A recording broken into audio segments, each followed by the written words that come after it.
Everyone, आज मैं अपना एक छोटा सा रूटीन आप लोगों के साथ शेयर कर रही हूँ। अगर आपके छाइयाँ हैं तो आपको इन चीज़ों का ध्यान रखना चाहिए जो मैं आज आप लोगों के साथ शेयर करने वाली हूँ। मैंने इन्हीं कुछ चीज़ों का ध्यान रखते हुए अपनी पिगमेंटेशन को ठीक करा है। ये वो चीज़ें हैं जो हम डेली करते हैं और यही गलती अगर हम डेली करते हैं ना तो इनकी वजह से हमारी जो छाइयाँ हैं कभी ठीक नहीं होती है बल्कि और वो बढ़ जाती ये है। कुछ बहुत बड़ी गलतियाँ हैं जिससे हम अपनी पिगमेंटेशन को ठीक नहीं कर पा रहे हैं। इन गलतियों को अगर आप करना बंद कर देते हो तो आपके चेहरे से पिगमेंटेशन बहुत जल्दी जाएगी, क्योंकि पिगमेंटेशन के लिए हम बहुत कुछ कर रहे हैं लेकिन जो कुछ नहीं कर रहे हैं वो ये चीज़ें हैं। अगर आप ये करना बंद कर दोगे आपके चेहरे से झाइयाँ बहुत जल्दी चली जाएंगी। खुद को खूबसूरत दिखाने के चक्कर में बालों में कलर करना या फिर बालों को काला करने के चक्कर में बालों में डाई लगाना एक बहुत ही ख़राब चीज़ है स्किन के लिए। आपकी स्किन पर ये किस तरह से इफ़ेक्ट डालता है, चलिए इस बारे में बात हेयर करते हैं। कलर हो या फिर डाई हो, इसमें केमिकल बहुत ही ज़्यादा ख़राब होता है। पीपीडी होता है यानी कि फेनिलनेडियामीन होता है, जिससे आपकी पिगमेंटेशन बढ़ रही है और जो फिक्स हो जाती है। हमारी स्किन इस केमिकल से खुद को बचाने के लिए ना मेलानिन का प्रोडक्शन बहुत ज़्यादा बढ़ा देती है, जिससे जो पिगमेंटेशन है और ज़्यादा बढ़ जाती है और या फिर फिक्स हो जाती है।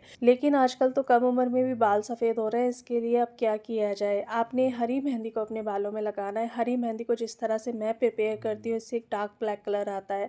आपने क्या करना है, जितनी आपको मेहंदी लगानी है उतनी मेहंदी ले लीजिए। इसमें आपने मिलाना है एक चुकंदर और एक आंवले का जूस, दोनों को अच्छे से ग्राइंड करना है। चुकंदर बहुत ही छोटा आपने लेना है और इससे अपनी मेहंदी को भिगोना है। 4 चम्मच चाय की पत्ती लेनी है और इसे एक गिलास पानी में डाल करके उबालना है जब तक ये इतना ना रह जाए। इन सारी चीज़ों को जब आप आपस में मिक्स करोगे ना तो बालों में एक डार्क ब्लैक कलर आता है। अगर आप अंडे के साथ कंफर्टेबल हैं तो आप इसमें एक अंडा भी मिला सकते हैं और थोड़ी सी दही भी मिला सकते हैं। इससे बालों में शाइन बहुत अच्छी आती है, बाल रूखे और फ्रीजी नहीं होते हैं।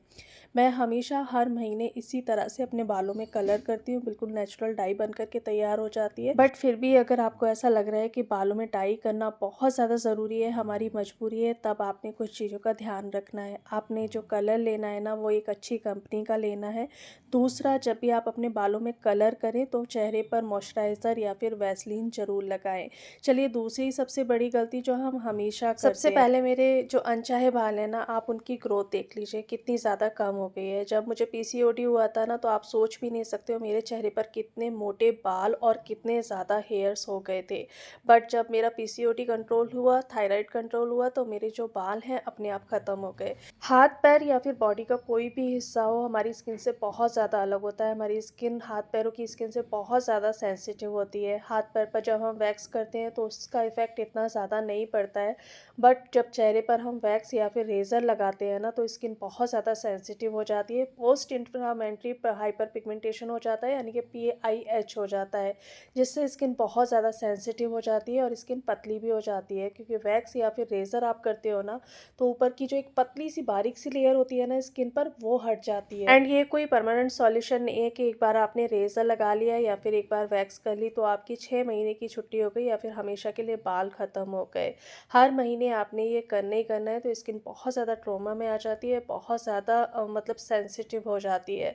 तो इसके लिए आपने क्या करना है, सबसे बेस्ट जो तरीका लगता है मुझे थ्रेड ही लगता है। अगर आप अफोर्ड कर सकते हैं तो आप लेज़र करा सकते हैं, सबसे अच्छा तरीका है लेज़र। अगर आप अपने चेहरे के बाल थ्रेड से भी हटा रहे हो तो उसे पूरी ग्रोथ होने दें, उसके बाद ही हटाएं। 10-15 दिन में बार बार बालों को हटाओगे तो स्किन बहुत ज़्यादा इफेक्ट होती है इससे भी। चलिए बात करते हैं तीसरी सबसे बड़ी गलती के बारे में, जो हम हर हफ्ते करते हैं या फिर हफ्ते में 2 बार करते हैं। आजकल स्किन को एक्सफोलिएट करने के लिए ना बहुत अच्छे अच्छे तरीके आ गए, बहुत सारे तरीके। चलिए सबसे पहले ना आप इस बोतल पे डेट को नोट करिए। डेट है 22, यानी कि इस बोतल को मुझे लिए हुए कम से कम 3 साल हो गए हैं, बट ये जितनी थी उतनी ही है।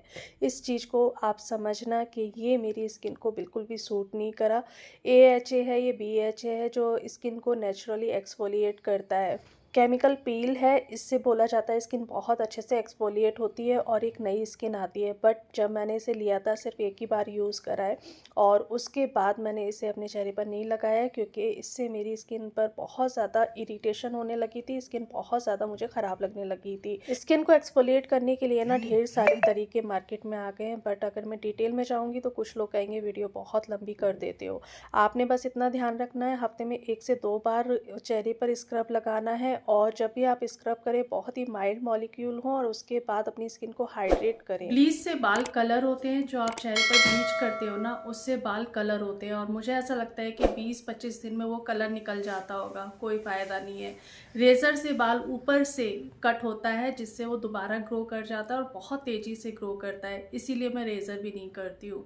वैक्स आपकी स्किन को बहुत ज़्यादा ट्रॉमा देती है, क्योंकि एक तो गर्म हीट आपकी स्किन पर लग रही है, दूसरा जब आप उसे खींचते हो, जो पट्टी होती है उसे निकालते हो तो आपकी स्किन भी साथ में खिंचती है।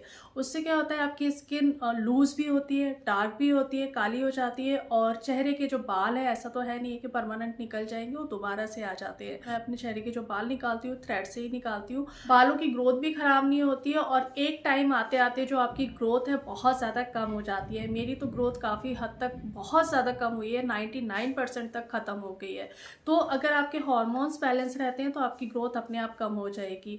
तो बस ये मेरा 1 महीने का 1.5 महीने का रूटीन रहता है। जब अब मैं अपने चेहरे के बाल इस तरह से निकालती हूँ थ्रेड से, बालों में मेहंदी लगाती हूँ। अगर आप बहुत जल्दी जल्दी चीज़ें करने की आदत डाल लेते हो तो फिर आप खुद को बुरे लगने लगते हो। तो इतना ज़्यादा अपने पे ध्यान ना दे करके इन चीज़ों को जितना कम से कम करोगे आपकी स्किन अच्छी रहेगी। तो उम्मीद करती हूँ अब आप डाई नहीं करोगे, अपने बालों में इस तरह से मेहंदी को प्रिपेयर करोगे और वही लगाओगे। अपनी स्किन को जितना बचा सकते हो केमिकल वाली चीज़ों से जो आपकी स्किन को नुकसान पहुंचा रही है, उनसे बचाइए। आपकी पिगमेंटेशन बहुत जल्दी ठीक होगी और यही तो वो तरीके हैं जिनसे मैंने अपनी पिगमेंटेशन को ठीक करा है। चलिए आज की वीडियो में सिर्फ इतना ही। मिलती हूँ एक नई वीडियो में, तब तक अपना ढेर सारा ध्यान रखिए, खुश रहिए, दुआओं में याद रखिएगा। Bye bye.